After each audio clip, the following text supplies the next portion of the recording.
Romains chapitre 3, les versets 21 à 29. J'aimerais remercier encore une fois le Dr Velman pour la semaine passée, d'avoir vraiment fait un excellent travail sur la prédication. Et puis vraiment, c'était très édifiant. J'ai pu écouter ça de chez moi. Merci beaucoup. Merci à Bélia.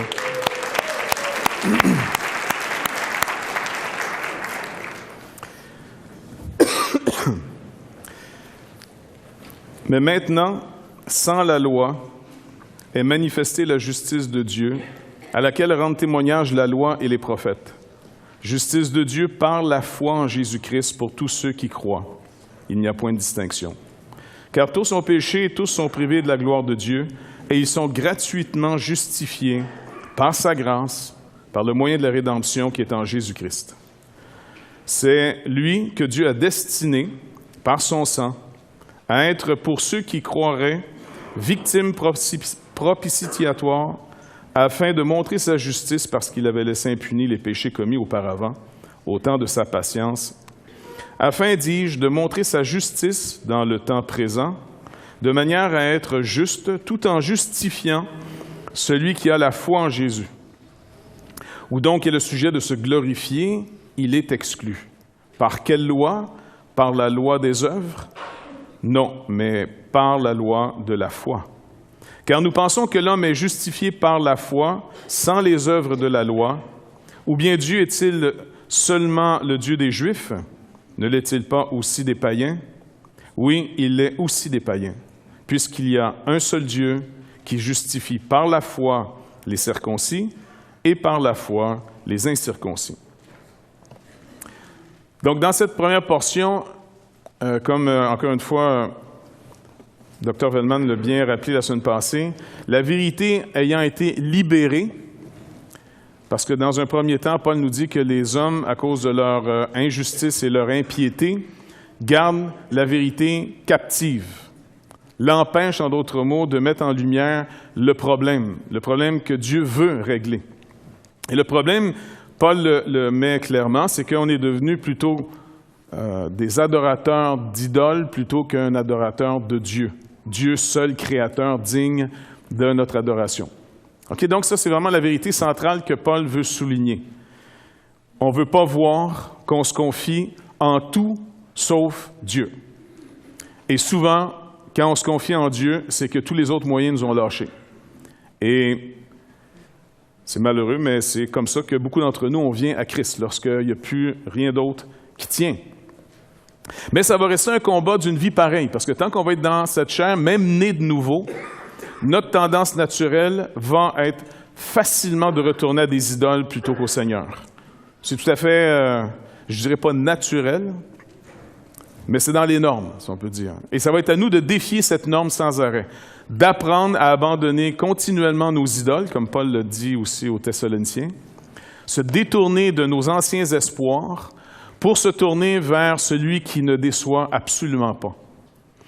Par contre, sa parole n'est jamais d'abord agréable pour la chair, parce que Dieu nous rappelle que tout homme est menteur, que lui, par contre, soit reconnu toujours véridique, mais que nous, on soit reconnu menteur.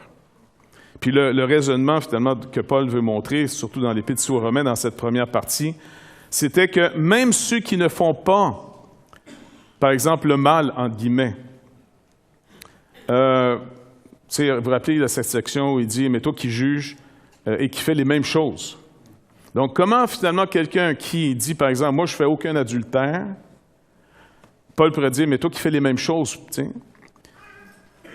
En d'autres mots, l'apôtre Paul est en train de dire « Un menteur, c'est quelqu'un finalement qui ne veut pas avouer la vérité. Quelqu'un qui ne fait pas d'adultère, c'est très bien. » En passant, c'est très bien, faites-en Paul, s'il vous plaît. Mais ça ne veut pas dire que vous n'y pensez pas. Ça ne veut pas dire que l'infidélité n'est pas quelque chose qui traîne dans votre tête. Ça ne veut pas nécessairement dire que vous êtes si consacré que ça à la relation à laquelle vous vous êtes engagé. Et c'est dans ce sens-là que l'apôtre dit, c'est bien de ne pas le faire, mais prétends pas d'être quelqu'un qui n'y pense pas. Donc c'est dans ce sens-là qu'il nous rappelle qu'on est tous des menteurs. Le drame, c'est qu'on donne l'apparence que le péché, nous dérange pas. C'est pas vrai. Ça dérange tout le monde, le péché. Les tentations sont là pour tous. Donc, c'est dans ce sens-là que Dieu, quand il dit ce qu'il est, contrairement à nous, il ne ment pas. Il n'est pas un abstinent du mal. Il n'y a pas de ténèbres en Dieu. Il n'y a pas de mal en Dieu. Et quand Dieu déclare nous aimer, c'est vraiment vrai. Différemment de nous. Parce qu'il faut que souvent les conditions soient gagnantes, comme on dit, pour qu'on ait des relations qui durent. Maintenant, cette vérité ayant mis nos cœurs en lumière, montrant qu'on est finalement des adorateurs de la créature plus que du Créateur, cette même loi qui, Paul a fait vraiment la démonstration pour prouver que tous les hommes, sans exception, sont coupables, il veut maintenant nous amener à comment on est donc délivré de cette condition si désespérante. Et il vient de nous le mentionner, il dit « Mais maintenant, sans la loi ». Et ça, c'est souvent troublant pour nous parce que toutes les fois que l'homme est abordé par Dieu, toutes les fois que la parole de Dieu nous atteint, mais sérieusement, dans le sens qu'elle va plus loin que le vernis dans lequel on va se cacher souvent. Là. La réaction de tout le monde, ce sera toujours « Mais qu'est-ce qu'on doit faire? » Alors, remarquez cette réaction. « Qu'est-ce que je dois faire? » Une fois, les Juifs sont venus voir Jésus, et inévitablement, sous conviction, c'est sûr, ils voulaient savoir qu'est-ce que Dieu attend de nous? C'est quoi faire les œuvres de Dieu? Voyant que Dieu bénissait Jésus-Christ. Son Fils était béni, Dieu était véritablement avec cet homme, différemment de tous les autres qui en parlaient, mais qui ne pouvaient pas affirmer que Dieu était avec eux, comme il l'était avec ce Jésus. Qu'est-ce que ce Jésus faisait? Parce qu'on pense toujours en formule, en manière de faire. Et ils sont donc venus le voir pour lui demander son secret, en d'autres mots. Tu pries combien de temps, en d'autres mots? Tu jeûnes combien de temps? Ou tu fais quoi pour que Dieu te soit si favorable? Qu'est-ce qu'on doit faire pour faire les œuvres de Dieu? Et Jésus, finalement, réduit ça à croire en celui qu'il vous envoie. Croire en lui. Bon. Mais quand Pierre va aussi annoncer à la Pentecôte le message du salut, la réaction, encore une fois, est la même. Elle est normale, encore une fois, c'est la norme. La réaction d'êtres qui possèdent, qui veulent posséder leur vie, c'est toujours « qu'est-ce qu'on doit faire? » Ils vont dire à Pierre « Frère, qu'est-ce qu'on doit faire? » Et Pierre, finalement, n'a pas de choses à leur faire faire, mais plutôt de manifester votre repentance par les eaux du baptême et votre foi en Jésus-Christ. Il n'y a rien à faire. Vous voulez faire quoi? Donc, ici, l'apôtre Paul fait encore le même raisonnement, parce que quand il a fait la preuve de ce qu'on est tous coupables, qu'on est tous sous l'empire du péché, notre réaction, ce serait « Qu'est-ce que je peux faire? » Et Paul nous dit, comme tout le reste du message biblique sans arrêt, il n'y a rien que tu peux faire. Accepte cette condamnation, d'abord. Accepte-la. N'espère plus en toi. Maintenant, espère dans celui que Dieu te donne. Si tu ne saisis pas la bonne nouvelle d'espérer en Jésus-Christ, c'est que secrètement, tu continues encore à espérer dans une créature. Peu importe la créature, ça peut être l'État, ça peut être la majorité de la foule, ça peut être soi-même, parce qu'on met beaucoup d'emphase dans notre éducation d'espérer en soi-même, d'avoir une grande confiance en soi-même. C'est une vertu aujourd'hui de dire on doit avoir confiance en nous. Moi, je pense que c'est un des pires scénarios dans lesquels on ne peut pas mettre quelqu'un, d'espérer en lui-même. Maintenant, je suis pour qu'on ait de l'espoir. Ça, c'est sûr. Si je n'avais pas de l'espoir, ben, je ne pense pas que je serais capable de me lever le matin pour faire face à la journée. Donc, oui, on va avoir beaucoup d'espoir, mais la source, nous-mêmes, c'est une folie furieuse. C'est en Dieu qu'on peut espérer et être rempli d'assurance après. Avoir beaucoup d'assurance. Parce que contrairement à nous, Dieu n'est pas sujet à des circonstances, à des événements. Tu sais que là, on se fait niaiser là, pour les élections, là, comme ça a été plus court cette année que les autres années, là, mais bon. Bon, on se fait raconter toutes sortes de niaiseries par les partis politiques. Et puis, c'est à qui va nous mentir le mieux, puis ainsi de suite. On est habitué à ça. Puis nous, en tant que peuple, en plus, ce qui est désespérant, c'est qu'on aime ça, se faire raconter des niaiseries. Parce qu'on va voter pour celui, soit qui a la plus belle face. Ou, bref, on va se faire. Maintenant, ça va passer, là, le mois d'avril va passer avec les élections. Et puis, ils vont nous dire les mêmes niaiseries. On n'avait pas vu, on ne peut pas, on voulait tellement. L'ancien parti. Puis même l'ancien parti va peut-être être encore au pouvoir, malheureusement, puis ils vont nous dire quoi comme niaiserie? Ils vont retourner encore à d'autres. Ils vont toujours nous lancer, puis nous autres, on est là. Bon, tu sais, ça c'est... Maintenant, vu que la politique, c'est un mal nécessaire, parce qu'il faut gérer nos sociétés. Ils sont très mal gérés, sont très, très mal administrés, c'est vrai. Ils sont saisis par toutes sortes d'idéologistes fous-braques, mais c'est un mal nécessaire. On est obligé d'être là. OK? On ne peut pas faire autrement, c'est comme ça. Par contre, si vous mettez votre espoir là-dedans pour un monde meilleur, pour votre vie meilleure, je peux-tu juste vous rappeler que vraiment,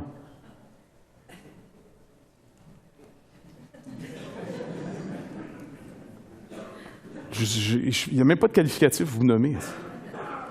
On ne les a pas inventés, et moi encore, tellement que c'est rendu bas. Là. Faisons notre travail, mais sans espoir là-dedans. Le seul espoir possible pour votre vie, pour ma vie, pour cette société, honnêtement, là, c'est qu'on prenne très au sérieux ce que Dieu dit. Perdez du temps si vous voulez apprendre au sérieux ce que les politiciens vont vous raconter pendant une couple de semaines, ça, c'est vos affaires. Mais perdez pas trop de temps, par exemple, là-dedans. Ça marche? Perdez pas trop votre temps avec ces niaiseries-là. Prenez beaucoup plus de temps à vous demander ce que Jésus-Christ est pour vous ici et maintenant, aujourd'hui. Commençant par votre vie et aussi pour cette société, cette époque. Ça va être plus important et plus déterminant. Et ça ne sera pas d'abord dans ce qu'on va faire. C'est est-ce que je crois ce qu'il faut croire? Par exemple, on vit dans une société qui est extrêmement émotivement malade. On ne sait plus quoi espérer, on est dans du désespoir continuel, on se fait niaiser de partout, et puis on devient assez cynique. La preuve est ici devant vous aujourd'hui. Maintenant, l'espérance, elle, si j'en ai plus, là, ça devient très dangereux. J'ai de l'espérance, même si je suis cynique. Mon espérance, c'est que ce que Christ veut va arriver. Au travers de toute l'histoire de l'humanité, ce n'est pas un combat entre Dieu, les sociétés, ainsi de suite. Non, c'est vraiment Dieu qui règne. Et il peut permettre les choses. Dernièrement, je réécoutais... c'est intéressant parce que autant l'athéisme veut devenir la nouvelle religion qui s'impose là, assez agressivement, puis ils sont fatigués un peu. Là, mais... d'un autre côté, on dirait que dans le divertissement, il n'y a jamais eu tant de films bibliques. Hein, il y en a plein, c'est fantastique. Puis ils font, sauf au Québec, parce qu'on est toujours un peu les retardés de l'Amérique du Nord. Je veux faire on aime la propagande, ça fait qu'on est dedans. Là. Mais partout ailleurs en Amérique, les salles de cinéma se remplissent pleine capacité pour écouter tous les nouveaux films bibliques qui sortent. Bon, pas là pour discuter s'ils sont tellement bibliques ou non, mais c'est pas grave. Néanmoins, j'écoutais sur Netflix La vie de Daniel. Puis j'ai vu ça, La vie de Daniel. Netflix. On a regardé ça, ma femme et moi, puis c'était bien intéressant. Mais ce que j'ai aimé là-dedans, c'est que ça m'a rappelé que Dieu règne. Dieu règne. Et puis Dieu, pour régner, ce qui m'a tellement encouragé, on dirait que si Dieu s'en est sérieux, parce que c'est sûr que je suis un petit peu déprimé, là, tu sais, en disant, Seigneur, tu fais quoi? Tu règnes où? Mais on voit finalement ces Juifs qui sont déportés à cause du péché de l'ensemble du peuple. Et là-dedans, tu sens qu'il y en a qui vont être victimes inévitablement de ce que les dirigeants puis le peuple en général n'a pas marché avec Dieu. Parce qu'il y en a toujours au travers de toute l'histoire d'Israël qui ont marché avec Dieu. Mais ils vont subir les conséquences de ceux qui ne marchent pas avec Dieu. Je ne sais pas si vous sentez de même, des fois, d'être dans une population d'imbéciles. Puis tu dis, pourquoi je vais payer encore une fois, moi, pour toute une gang de fous qui sont en train de se jeter en bas de la falaise? Puis qui poussent, ça pousse de partout. Là. Tu ne peux même pas sortir quasiment de cette foule-là. Là. C'est frustrant, en disant... Fait que ce film-là est venu un petit peu m'encourager. Parce que le Seigneur, tout le long, dans le livre de Daniel, Il y a une vérité qui n'arrête pas de sortir. Dieu règne sur les païens comme sur son peuple. Dieu n'a pas besoin, à la limite, comme nos politiciens, d'avoir la majorité pour avoir du pouvoir. Tu sais? Nos politiciens nous demandent, s'il vous plaît, donnez-nous du pouvoir. Tu sais, on ne peut rien faire s'ils ne nous donnent pas de pouvoir. Tu sais? Fait que c'est une gang de nuques qui sont capables de rien faire, sauf si on leur donne le pouvoir, qui nous enlève après.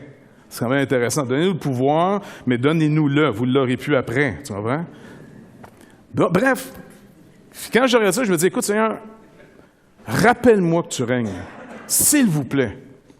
Donne-moi rien qu'un peu d'espoir que tu ne nous livreras pas à nous-mêmes.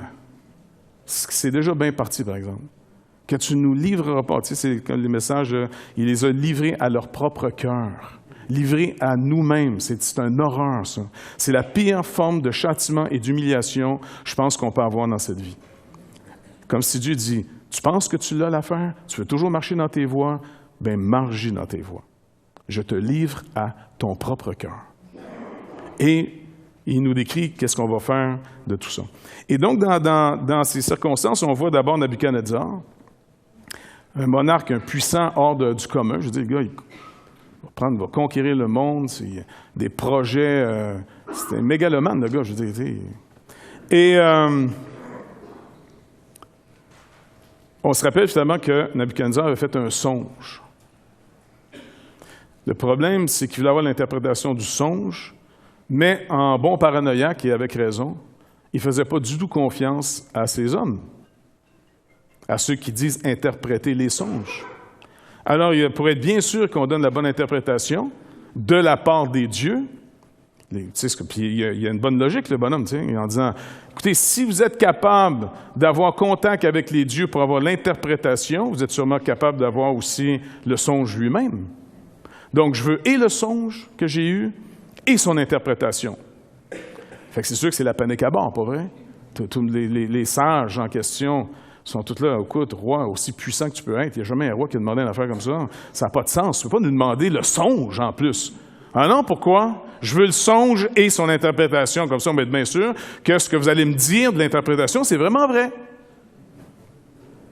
Là, les gars essaient de gagner du temps. Lui, il s'énerve en disant, écoutez bien, demain matin, si je n'ai pas ma réponse, vous êtes tous morts. Puis à l'époque, le roi est la loi. Puis c'est pas le gars qui va mal dormir après s'il en fait trancher quelques têtes. Là, les gens dans ce temps-là avaient les nerfs un peu plus solides, fait que ça a l'air que ça les dérangeait moins. Bref, Daniel entend parler de tout ça parce que Daniel va mourir aussi avec les autres. Et encore une fois, c'est un peu ce côté, est-ce que je vais être victime de l'imbécilité de la masse encore? Parce que Daniel est déporté à cause de l'impiété de son peuple. Est-ce que là, il va périr à cause de la méchanceté ou de la cupidité, finalement, que ces 10 sages avaient auprès du roi et l'humeur du roi, bref. Et comme de fait, Daniel va demander un peu de temps. Et Daniel a encore beaucoup de confiance, beaucoup d'espérance. Mais selon la vue, il n'y a rien pour lui donner de l'espoir à ce Daniel. Son peuple n'est pas digne de confiance. C'est pourtant le peuple de Dieu, mais il n'est pas digne de confiance, ce peuple de Dieu. Les autres nations, encore moins. La situation, complètement désespérante, tout le pouvoir est donné à un païen qui a conquis le monde. Il y a, selon la vue, aucune apparence, aucune lueur d'espoir. Dieu n'est plus dans le décor. Le temple à Jérusalem a été vidé. Bref, en qui et en quoi, comment, mon espoir va être de où? Mais Daniel connaît le Seigneur. Connaissant le Seigneur, Daniel n'a pas besoin d'avoir confiance à lui-même, c'est complètement inutile. Il a confiance en celui qui règne, en Dieu. Et donc, il va demander simplement un peu de temps pour avoir du temps pour aller crier à son Dieu. Et comme de fait, Dieu va lui donner le songe et l'interprétation du songe, ce qui va impressionner pas mal le roi. Le Seigneur nous demande d'être un peuple au milieu des païens. Puis maintenant, ce qui est merveilleux, c'est que tous ceux qui ont rêvé d'être missionnaires un jour, vous n'avez plus besoin de partir. Bienvenue au Québec. Non, c'est vrai, même notre premier ministre se vante d'être une athée, d'être une perdue, pauvre perdue qu'elle est. C'est pas grave, dans ça, je me dis, bon, mais hey, ça nous fait moins loin à aller pour trouver les païens. Tu comprends? Fait que là, nous sommes en territoire païen, où est-ce que la religion nationale va être de plus en plus l'athéisme, On est comme si on est en pleine déportation. C'est pas grave, on est habitués. Nous, les protestants évangéliques, on est habitués de se faire brasser depuis que la colonie a commencé. Fait que c'est pas, on a de la formation là-dedans, on est habitués. Avant, c'était les catholiques qui nous tombaient dessus. Là, finalement, ils ont perdu du pouvoir, ils sont quasiment devenus finalement inefficaces. Eux-mêmes, le peu qui continuent à croire dans l'Église romaine, je pense, c'est des croyants qui cherchent vraiment à comprendre qui est Jésus-Christ, pour vrai. Contrairement à la masse d'imbéciles d'avant, qui marchaient tous ensemble, parce que c'était tous les mêmes niaiseux qui marchaient, et puis là, tous les mêmes niaiseux ont changé de chef, puis ça a pris 2-3 téléromans, puis là, toute la gang ne marche plus, là, tu sais. C'est aussi désespérant que ça. C'est pas tu sais...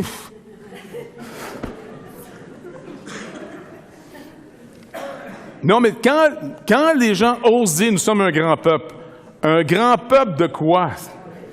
Aidez-moi quelqu'un ici à comprendre de quoi on est si grand que ça. Il y a un bout qui me manque à quelque part. Sûrement, il y a un bout qui manque. On doit sûrement être très sage. Où aller la sagesse, je ne sais pas. Je suis peut-être pas assez intelligent pour la comprendre, tu comprends? Mais ouais. Paul dit, regarde, tu es dans un monde qui est en pleine révolte et rébellion contre Dieu. Maintenant, comment on peut comparaître juste devant Dieu? Sûrement pas en vous énervant comme je m'énerve en ce moment. Ça, c'est sûr, c'est pas une bonne attitude. Il ne nous reste qu'une seule chose à faire. Croire en celui qui est venu sauver les pécheurs. Croire en celui qui a tant aimé le monde qui est ennemi, le monde qui est fou, vraiment fou, là. Indigne de quelque confiance que ce soit. Ce monde, Dieu l'a tant aimé qu'il a donné son Fils Jésus-Christ. Et que Jésus-Christ, venant dans ce monde, était pour vivre une vie exemplaire, une vie finalement que Dieu voulait, une vie qui manifestait la condamnation de tous les autres, mais une vie qui demeurait seule, à moins qu'il ne meure. Mais s'il meurt, il meurt en rançon pour beaucoup. Pas pour tous, mais pour beaucoup, pour tous ceux qui vont croire en lui. Et cette simple foi a été le moyen le plus simple, le plus humble, le plus accessible que Dieu, finalement, ait donné à l'humanité. Est-ce que vous réalisez qu'on est sauvé seulement par la foi? Incroyable. On est sauvé, puis peu importe où on est trouvé, comment la parole nous a trouvés, dans quel état nous a trouvés, parce que c'est vrai que le péché nous a tous plus ou moins détruits, mais chacun de nous, on peut être trouvé par le Seigneur Jésus-Christ et répondre par la foi. Notre première réaction va être comme tout le monde. Qu'est-ce que je dois faire? Et le Seigneur va nous rappeler, qu'est-ce que tu penses que tu peux faire? Rien. Tu peux rien faire. Sinon, de mettre ta confiance en moi et en moi seul. Et là, il va essayer, l'apôtre Paul, de montrer que ce privilège n'était pas simplement un privilège qui était accordé aux Juifs. Parce que dans la deuxième partie, dans ce qui est pour nous le chapitre 4, il va dire maintenant, est-ce qu'on anéantit la loi par la foi? Parce que là, les gens vont dire, mais écoute, Moïse nous a donné la loi, il y a des commandements. Est-ce que tout ça, c'est pour rien? Est-ce que la foi va anéantir la loi? Et Paul va dire, non, au contraire. Au contraire, on vient confirmer la loi. On vient la confirmer. Si quelqu'un pense être capable d'observer la loi, c'est qu'il n'a pas compris ce que la loi demandait. Si quelqu'un pense d'observer les commandements que Dieu nous a donnés, il y a juste à relire le Sermon sur la montagne pour avoir finalement une bonne compréhension de ce que c'est vivre selon Dieu. Et inévitablement, quand vous lisez le Sermon sur la montagne, vous réalisez que vous n'êtes ni vous ni moi vivants devant Dieu. On est peut-être capable de s'abstenir, c'est le mieux qu'on peut faire. Mais s'abstenir veut quand même dire, je retiens quelque chose que si je laisse aller, ça va être terrible. Jésus-Christ n'avait pas à retenir. Il était sans péché. Il était sans péché. Alors finalement, Paul veut confirmer la loi. Il dit, regardez bien, il dit, que dirons-nous donc qu'Abraham, notre père, parce qu'oubliez pas, il parle à des Juifs aussi, Et ces Juifs se réfèrent tous à Abraham comme étant le point de départ de leur foi. Parce que c'est Abraham qui reçoit, entre autres, ses promesses et aussi à l'origine d'être un peuple. Que dirons-nous donc qu'Abraham, notre père, a obtenu selon la chair, selon son humanité, selon ce qu'il a pu faire? Si Abraham a été justifié par les œuvres, il a sujet de se glorifier, mais non devant Dieu. Car que dit l'Écriture? Abraham crut à Dieu, et cela lui fut imputé à justice. Or, à celui qui fait une œuvre, le salaire est imputé non comme une grâce, mais comme une chose due. Et à celui qui ne fait point d'œuvre, mais qui croit en celui qui justifie l'impie, sa foi lui est imputée à justice. De même, David exprime le bonheur de l'homme à qui Dieu n'impute, c'est-à-dire que Dieu impute la justice sans les œuvres. Et il cite le passage, « Heureux ceux dont les iniquités sont pardonnées et dont les péchés sont couverts. Heureux l'homme à qui le Seigneur n'impute pas son péché. » Ce bonheur n'est-il que pour les circoncis dans le contexte ici, naturellement, c'est les Juifs, ou est-il également pour les incirconcis, les païens? Car nous disons que la foi fut imputée à justice à Abraham. Maintenant, il va demander la question suivante. Comment donc lui fut-elle imputée? Est-ce après ou avant sa circoncision? Il n'était pas encore circoncis, il était incirconcis. Donc, Paul est en train de dire aux Juifs, écoutez, quand est-ce que notre père Abraham a reçu de la part de Dieu qu'il était maintenant un homme sauvé, que la justice de Dieu avait été mise à son compte? Quand? Avant sa circoncision ou après sa circoncision?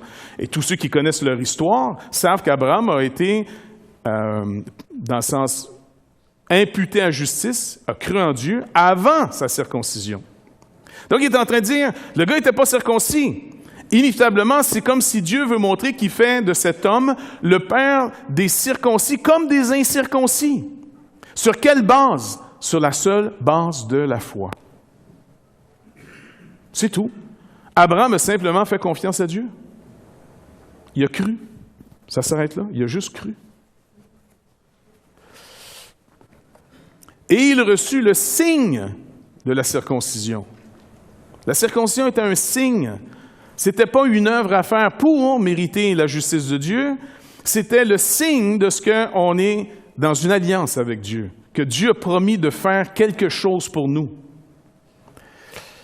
Et pourquoi la circoncision pour les Juifs?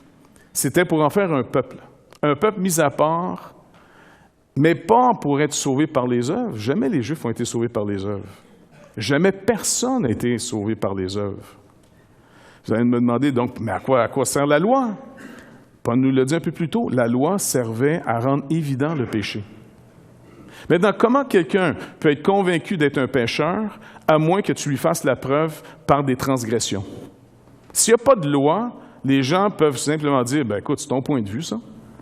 Mais si Dieu met une loi, vous connaissez le petit...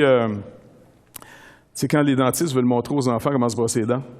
Je répète souvent, mais ça aide un peu, tu sais.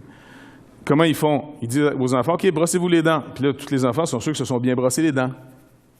OK? Après ça, ils leur donnent souvent un petit bonbon rouge. Puis le petit bonbon rouge, lui, il va finalement tâcher que le tartre. Et là, ils vont dire, OK, vous mangez ce petit bonbon-là, et puis ça va montrer partout où vous avez mal brossé vos dents. Puis là, ils demandent aux enfants, OK, on fait tout un beau grand sourire. Et là, les enfants disent, hey, ouais, j'ai plein de rouge, tu sais. Bien, le rouge colle sur le péché. Vous comprenez, c'est ça. La loi, elle va trouver le péché dans ta vie. C'est un peu comme le fameux gaz naturel. Hein? On a plein à cette heure, là, tu sais, du gaz. Mais il y avait un problème au début avec le gaz naturel, c'est qu'il ne sentait pas. Mais même si tu ne le sentais pas, puis il y en avait, puis tu craques une allumette, ça déplace le toupette. Alors, on avait un petit problème. Comment on peut mettre les gens à l'abri du gaz naturel? Parce que si tu ne peux pas le sentir, c'est un ennemi qui tue. Alors, on doit le mettre, on doit le rendre accessible, condamnable. Vous comprenez? Donc, qu'est-ce qu'on a fait? C'est qu'on a mêlé un autre gaz, que sa seule job à ce petit gaz-là qu'on met là au gaz naturel, c'est de sentir les œufs pourris. Fait que quand vous dites « Wow, ça sent le gaz », en réalité, ce n'est pas le gaz naturel que vous sentez. vous sentez l'autre petit gaz que sa seule job, c'est de sentir pas bon. D'avertir, on est plusieurs dans la pièce. La loi, elle est là pour trouver le péché dans nos vies. La loi n'est pas là pour nous soigner du péché. Au mieux, elle freine le péché, mais n'enlève pas le péché. Elle le trouve, elle l'identifie, puis elle le rend condamnable par la transgression du commandement. C'est pour ça que Paul, un peu plus loin, il va dire, vous savez, moi je vivais. Tant que le commandement n'était pas là, moi je vivais.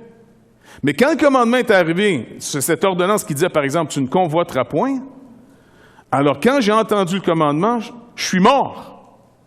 Pourquoi? Parce que le commandement est venu montrer pourquoi Paul était pour mourir. Parce qu'avant la loi, Paul va essayer de définir, avant la loi, les gens mouraient pareil. Mais tant qu'il n'y a pas de loi, c'est assez dur de condamner les gens sur pas de loi. Alors le Seigneur a mis ça très simple. On va inscrire la loi dans le cœur de tout le monde.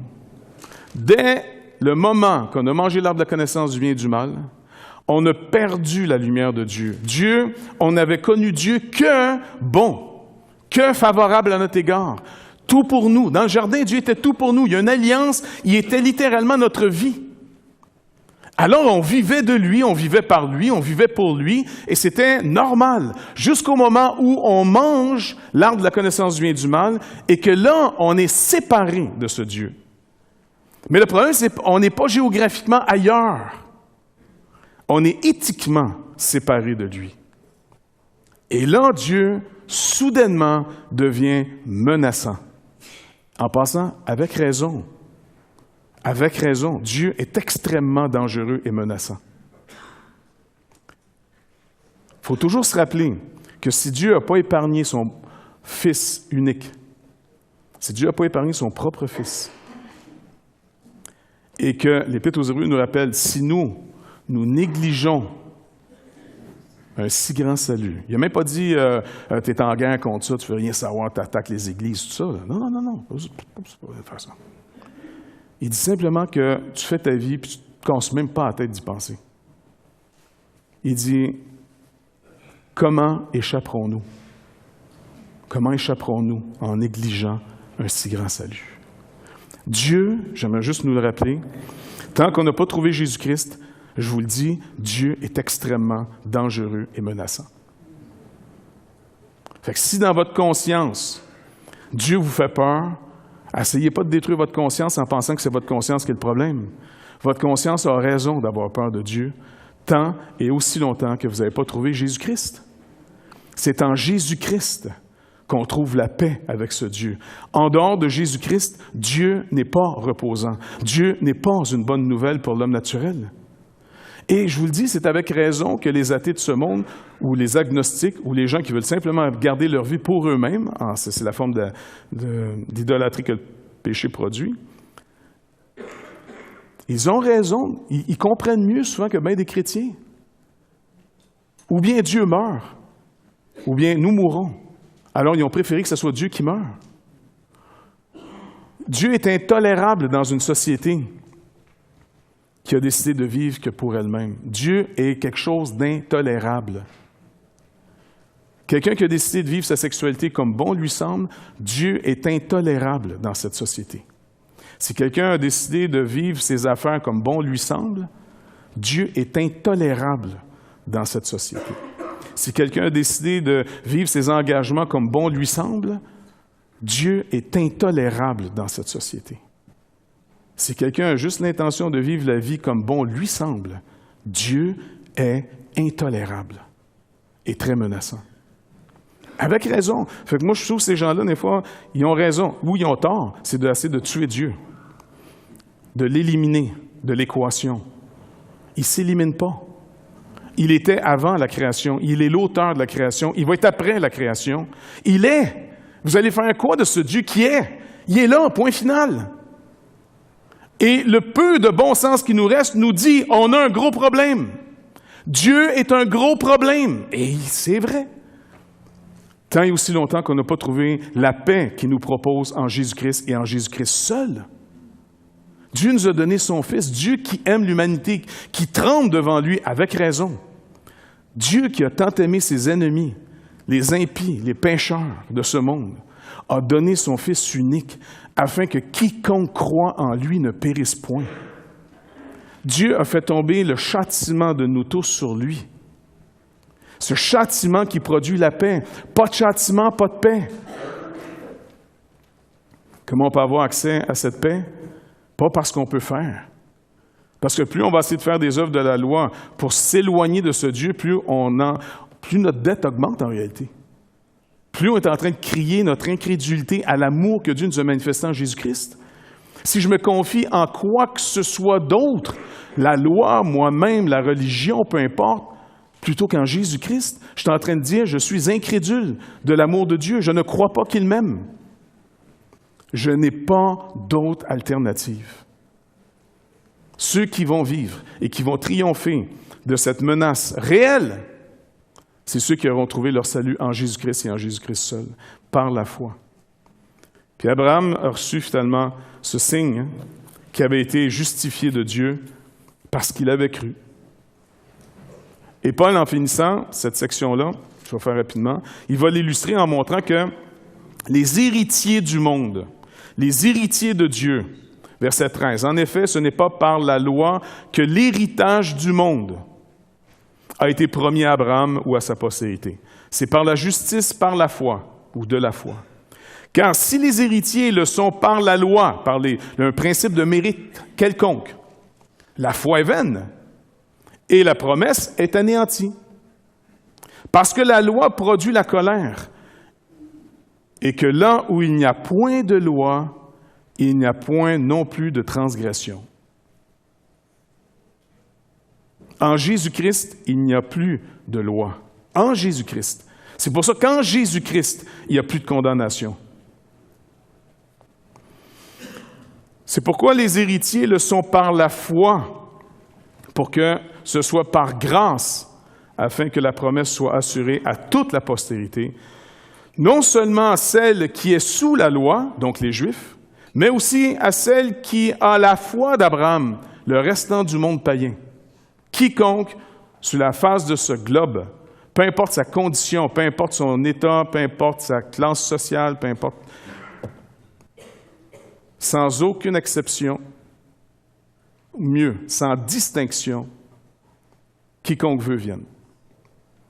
Mettre leur foi en Dieu par Jésus-Christ. Donc, c'est pour ça qu'il devient le Père de tous. Selon qu'il est écrit, je t'ai établi Père d'un grand nombre de nations. C'est quand même intéressant que le Seigneur dit, je t'ai établi Père d'un grand nombre de nations, Abraham. Et il n'y a même pas d'enfant encore. Et il dit, tu vas avoir un fils. Et il essaye. Mais sa femme est stérile. En plus, ils vieillissent. Ils vieillissent, est toujours stérile. Mais Abraham, comment il va s'en sortir? Mais Abraham, il vit avec un Dieu, et nous vivons avec ce Dieu, qui appelle les choses comme si elles étaient. Nous marchons avec un Dieu qui appelle les morts à la vie. La seule raison qui donne de l'espoir à l'Église de continuer à prêcher l'Évangile, c'est que je crois dans le Dieu qui donne la vie aux morts. Je ne crois pas qu'au Québec, c'est une question d'éducation ou d'intelligence. Quand on annonce l'Évangile au Québec, c'est peut-être une des places les plus fantastiques du monde pour le mettre à l'épreuve, parce que dans bien d'autres pays, c'est plus facile. Mais au Québec, c'est vraiment une terre de Caïn par excellence. Quand tu prêches l'Évangile au Québec, tu as un étrange sentiment que tu parles à des sourds qui ont des grosses oreilles. Tu parles à des aveugles qui ont des énormes yeux. Tu parles finalement à des morts. Tu parles à des morts. Est-ce que tu connais ce... Je veux savoir! C'est moi fini, le cave, j'ai pas fini. Bon, tu crèves la merde!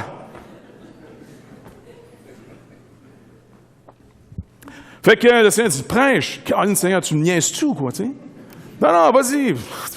Va y aller. Le ridicule ne tue pas, allons-y. C'est mon seul espoir de continuer, c'est de dire, non, c'est vrai, j'ai oublié une chose. Je comptais trop sur les gens pour croire.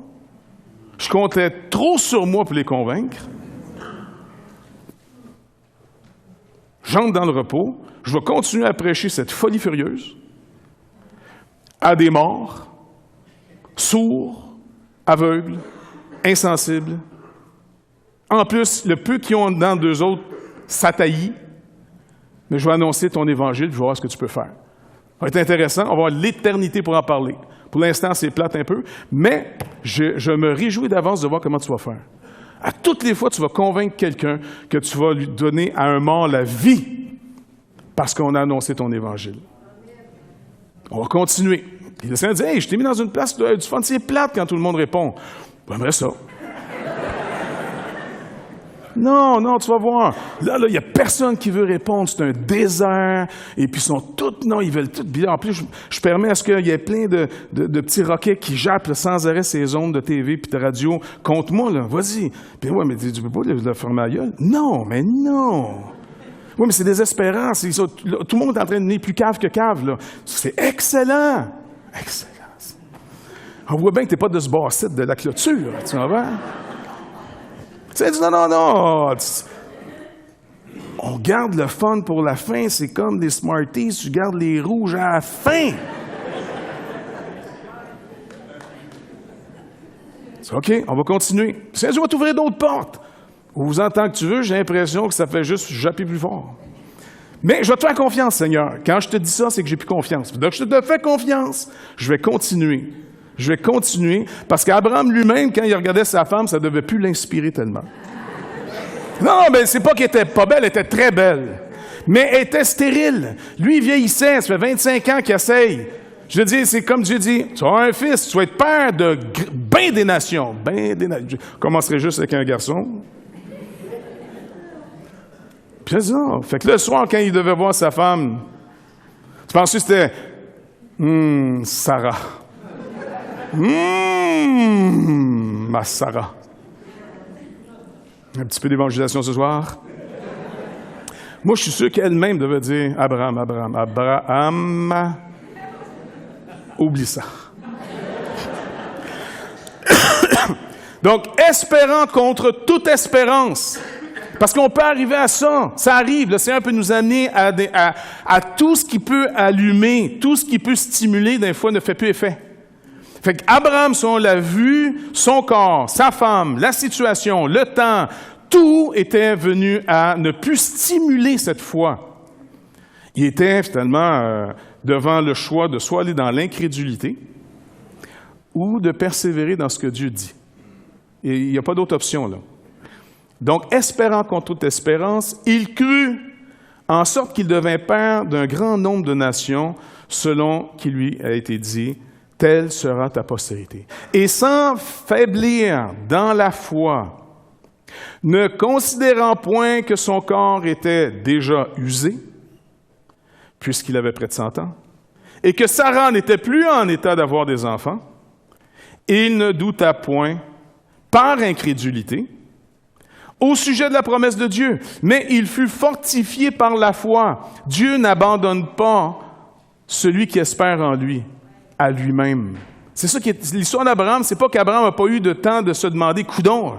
Abraham a eu des doutes, Abraham est comme un peu épuisé, Abraham a de la difficulté à croire.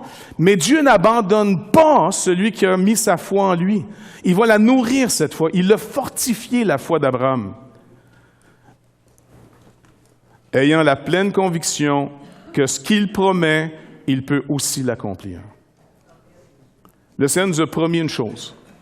Tous ceux qu'il a appelés vont répondre, vont être sauvés, peu importe la propagande, peu importe la pression, peu importe les vies que ça va nous coûter à nous. Tu sais, peut-être de certains d'entre nous, Dieu va permettre que nos vies soient ruinées à annoncer son évangile.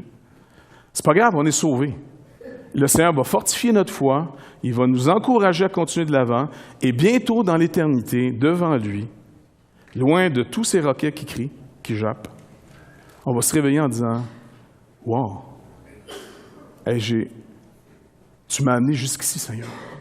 Tu m'as amené jusqu'ici. » Et puis, peut-être qu'il y a des gens qui vont venir vous voir dans l'éternité où eux ils étaient dans des moissons incroyables, puis ils vont au contraire venir vous voir en disant « Hey, wow, le Seigneur vous avez donné un champ un peu difficile, vous autres, hein? » Difficile?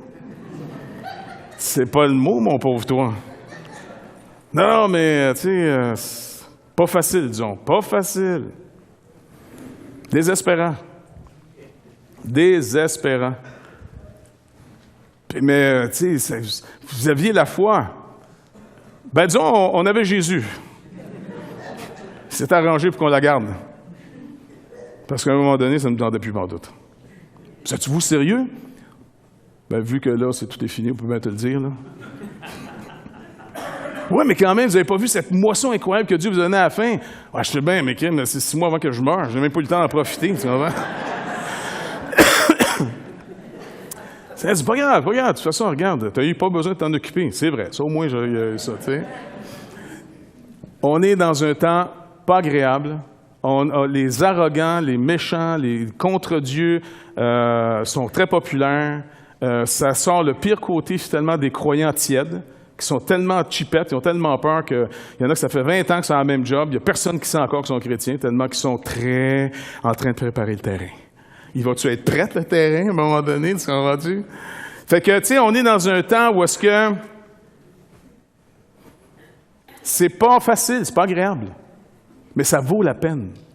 Ça vaut la peine parce que aujourd'hui, croire en lui, c'est pas poussé par l'environnement. Ça va, je suis pas dans une société qui dit « Hey, wow! » Tu sais, quand je me présente, faites quoi comme travail? Je suis là encore, faut que je dise mon travail.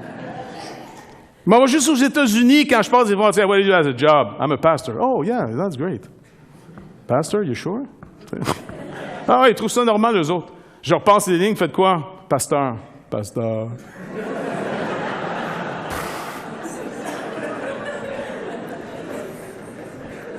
Bienvenue au Québec, on retourne dans la terre des ignares.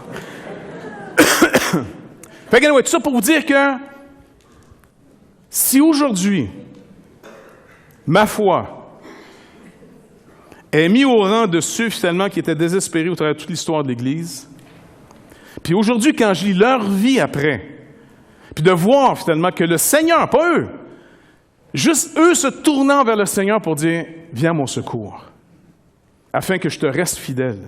Que je continue à prêcher ta parole, pas ce que les gens veulent entendre. Les gens veulent tout entendre, soit l'évangile de prospérité, des miracles et des guérisons, un gros party time, chaud de boucan.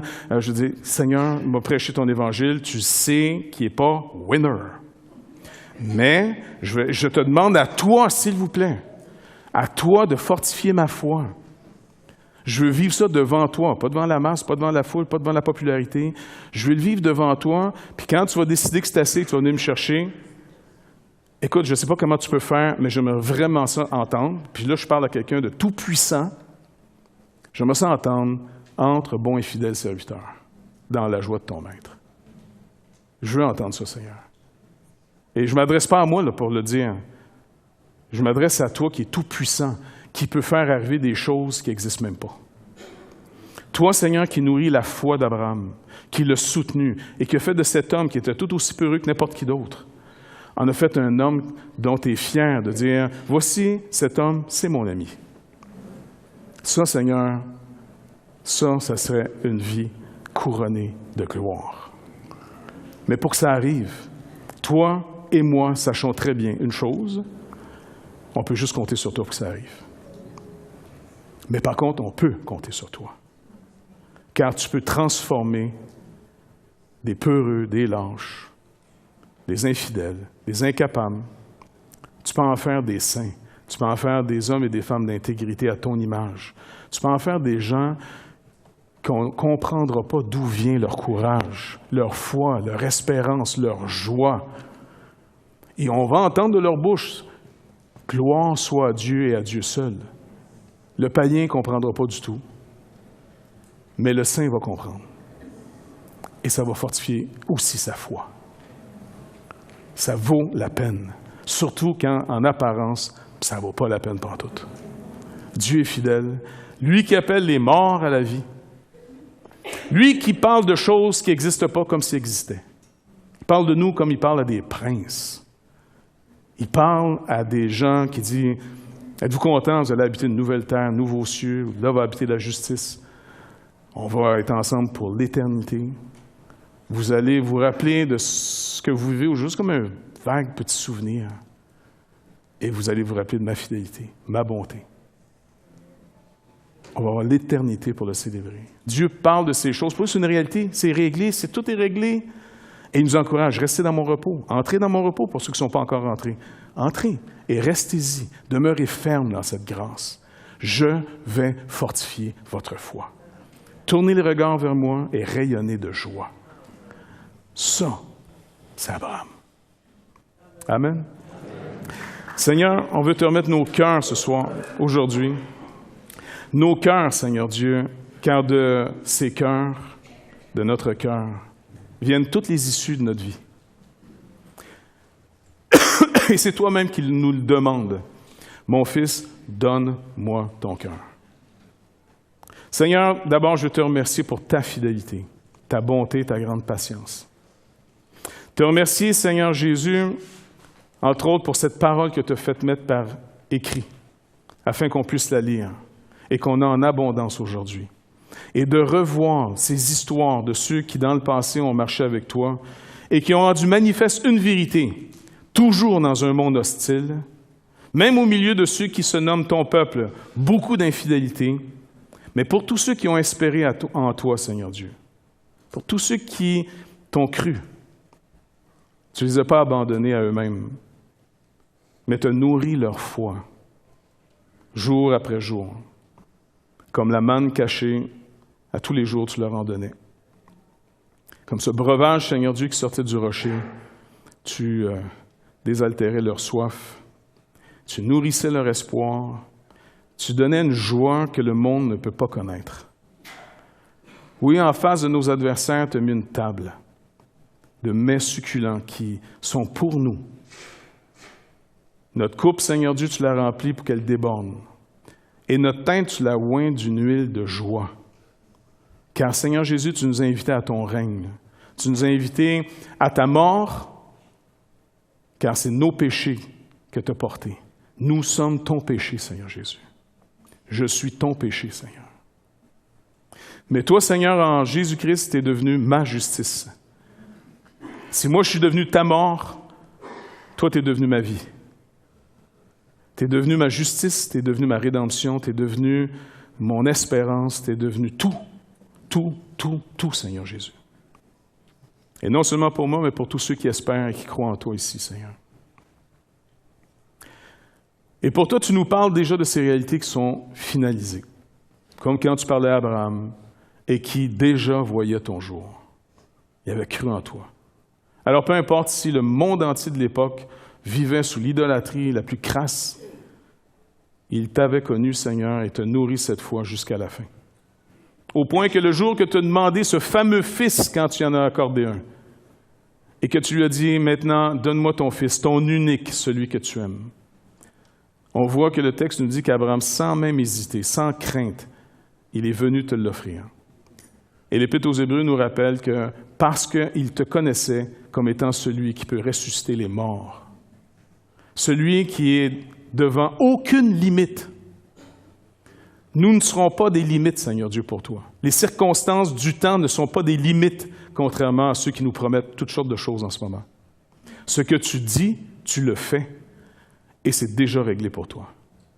Alors, Seigneur Jésus, merci encore une fois de nous bénir, de nourrir notre foi, de nous fortifier devant toi, de nous faire rire même de nos adversaires, même s'ils deviennent plus nombreux, vraiment de les dérouter en nous accordant ta joie, ton espérance, ce qu'ils ne peuvent pas comprendre.